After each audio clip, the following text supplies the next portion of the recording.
வணக்கம். நாம தினமும் எத்தனையோ பொருட்கள பார்க்குறோம், வாங்குறோம். அதுல இருக்கிற அந்த சின்ன சின்ன லோகோக்கள், பெயர்கள் அதெல்லாம் வெறும் டிசைனா நினைச்சிருக்கீங்களா? இல்லவே இல்ல. அதுக்கு பின்னாடி ஒரு பெரிய பொருளாதாரம் ஒளிஞ்சிருக்கு. சொல்லப்போனா ஒரு வர்த்தக முத்திரை எப்படி ஒரு தொழிலையும், ஏன் ஒரு நாட்டோட பொருளாதாரத்தையுமே உருவாக்குதுன்னு வாங்க கொஞ்சம் விரிவாக பார்க்கலாம். கொஞ்சம் யோசிச்சு பாருங்களேன். ஒரு கடைக்கு போறீங்க. ஒரே மாதிரி 2 பொருட்கள் இருக்கு. ஆனா, ஒண்ணு மட்டும் உங்களுக்கு நல்லா தெரிஞ்ச ஒரு கம்பெனியோடது. உடனே நம்ம கை அந்த பொருள நோக்கி தானே போகும். ஏன்? எங்கிருந்து வருது இந்த நம்பிக்கை? அதுதான் வர்த்தக முத்திரையோட சக்தி. நாம இந்த சுவாரஸ்யமான விஷயத்துக்குள்ள முழுசா போறதுக்கு முன்னாடி உங்ககிட்ட ஒரு சின்ன உதவி. இந்த மாதிரி விளக்கங்கள் உங்களுக்கு பிடிச்சிருந்தா மறக்காம ஒரு லைக் போட்டுட்டு சப்ஸ்கிரைப் பண்ணிடுங்க. நீங்க கொடுக்கிற ஒவ்வொரு ஆதரவும் எங்களுக்கு ஒரு பெரிய உந்து சக்தி. சரி, இப்ப விஷயத்துக்கு வருவோம். ஒருத்தர் ஒரு பொருளை தயாரிக்கிறார்னு வச்சுக்கலாம். அத மக்கள் கிட்ட கொண்டு போய் சேர்க்கறதுல இருக்கிற முதல் சவால்கள் என்னென்ன? அடிப்படையா என்ன தேவை? பாருங்க, எந்த ஒரு பொருளும் மார்க்கெட்ல ஜெயிக்கணும்னா இந்த 3 விஷயங்கள் ரொம்ப முக்கியம். முதல்ல, அப்படி ஒரு பொருள் இருக்குன்னே மக்களுக்கு தெரிய வேண்டாமா? அதுக்கு விளம்பரம் அவசியம். ரெண்டாவது, அது காலத்துக்கு ஏத்த மாதிரி, அதாவது ட்ரெண்டிங்கா இருக்கணும். கடைசியா, ரொம்ப முக்கியமா, மக்களுக்கு அந்த பொருள் உண்மையிலே ஒரு தேவையா இருக்கணும். இதுல விளம்பரம்னு சொன்னதும் ஒரு முக்கியமான விஷயத்தை கவனிச்சே ஆகணும். அது உண்மையா இருக்கணும்.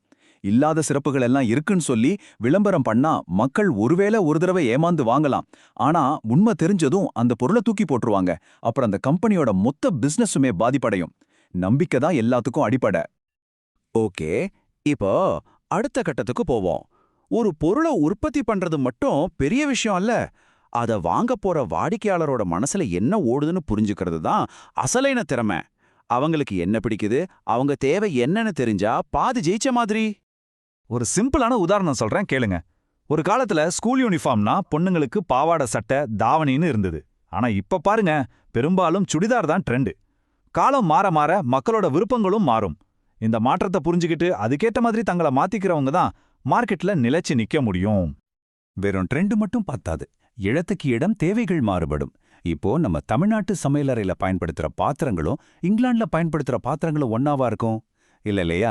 அதே மாதிரி தான் நம்ம ஊர் மாதிரி வெப்பமான நாட்டுல போடுற உடைகளும் குளிர் பிரதேசங்கள்ல போடுற உடைகளும் வேற வேற மாறி இருக்கும். இன்னும் சொல்லப்போனா கலாச்சாரம் பணவசதியை பொறுத்தும் தேவைகள் மாறும். மரககப்பையிலிருந்து தங்க கரண்டி வரைக்கும் எல்லாத்துக்குமே ஒரு மார்க்கெட் இருக்கு. இதையெல்லாம் கணக்குல வச்சு பொருளை தயாரிக்கணும். இப்போ ஒரு முக்கியமான கேள்வி வருது. விளம்பரம், ட்ரெண்டு, தேவைன்னு இவ்ளோ பார்த்து பார்த்து ஒரு பொருளை உருவாக்குறாங்க, சரி. ஆனா அந்த பொருளோட தரம், அதோட குவாலிட்டி எப்பவுமே ஒரே மாதிரி தான் இருக்கும்னு வாடிக்கையாளருக்கு என்ன நிச்சயம்? இங்க தான் நம்ம ஹீரோ என்ட்ரி கொடுக்கறாரு. அதுதான் முத்திரை. அப்போ வர்த்தக முத்திரை, அதாவது ட்ரேட்மார்க்னா என்ன? சிம்பிளா சொன்னா அது ஒரு உத்தரவாதம்.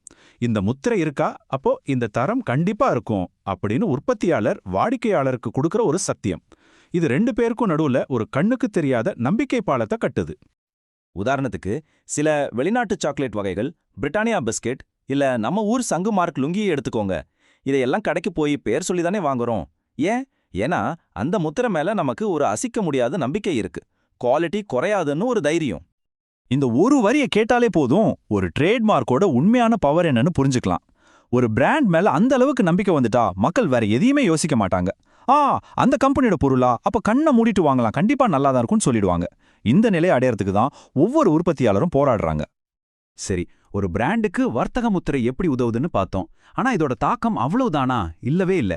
இந்த நம்பிக்கை அப்படிங்கிற ஒரு விஷயம் எப்படி ஒரு நாட்டோட பொருளாதாரத்தையே வலுவாக்குதுன்னு இப்ப பார்க்கலாம். ஒரு ஸ்ட்ராங்கான வர்த்தக முத்திரை 2 விஷயத்த கன்ஃபார்மா கொடுக்கும். ஒன்னு, நீங்க எங்க வாங்கினாலும் அந்த பொருளோட தரம் ஒரே மாதிரி இருக்கும். ரெண்டாவது, அதோட விலையும் பெருசா மாறாம நிலையா இருக்கும். இது வாடிக்கையாளர்களுக்கு ஒரு நிம்மதியையும் திருப்தியையும் கொடுக்குது. யோசிச்சு பாருங்க, ஒரு பெரிய சிட்டில ஒரு பிராண்டட் பொருளை என்ன விலைக்கு வாங்குறீங்களோ, ஏறக்குறை அதே விலைக்கு தான் ஒரு சின்ன கிராமத்துல இருக்கிற பெட்டி கடையிலையும் அதை வாங்க முடியும். இந்த விலை நிலைத்தன்மை தான் வியாபாரம் சீரா நடக்கிறதுக்கு ரொம்ப ரொம்ப முக்கியம். இதனால உற்பத்தியாளருக்கும் லாபம், வாடிக்கையாளருக்கும் திருப்தி. ஆக மொத்தம் நம்ம என்ன புரிஞ்சுக்கணும்னா, ஒரு உற்பத்தியாளரோட முத்திரைங்கிறது வெறும் ஒரு லோகோவோ படமோ கிடையாது. அது அவரோட வியாபார நேர்மைக்கு ஒரு அஸ்திவாரம். தன்னோட பொருளோட தரத்தை ஆரம்பத்திலிருந்து கடைசி வரைக்கும் ஒரே மாதிரி மெயின்டைன் பண்ணிட்டா விற்பனையாளருக்கோ வாங்குறவங்களுக்கும் எந்த பிரச்சனையும் வராது. ஒரு முத்திரைக்கு பின்னாடி எவ்வளவு பெரிய மதிப்பு, உழைப்பு, நம்பிக்கையெல்லாம் இருக்கிறதால தான் சட்டமும் அதை ரொம்ப பத்திரமா பாதுகாக்குது. ஒருத்தரோட அதிகாரப்பூர்வ முத்திரையை இன்னொருத்தர் தப்பா பயன்படுத்துறது சட்டப்படி குற்றம். ஏன்னா அது வெறும் காப்பி அடிக்கிற விஷயம் இல்ல, அது ஒருத்தரோட உழைப்பையும் மக்கள் வச்சிருக்கிற நம்பிக்கையும் திருடுறதுக்கு சமம். இந்த முழு விளக்கத்தோட இறுதியா உங்களுக்காக ஒரு கேள்வி.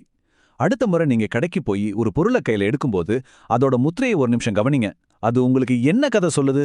அது தரத்தை பத்தின கதையா, பாரம்பரியத்தை பத்தின கதையா, இல்ல உங்களுக்கும் அந்த பொருளுக்கும் பல வருஷமா இருக்கிற ஒரு உறவு பத்தின கதையா?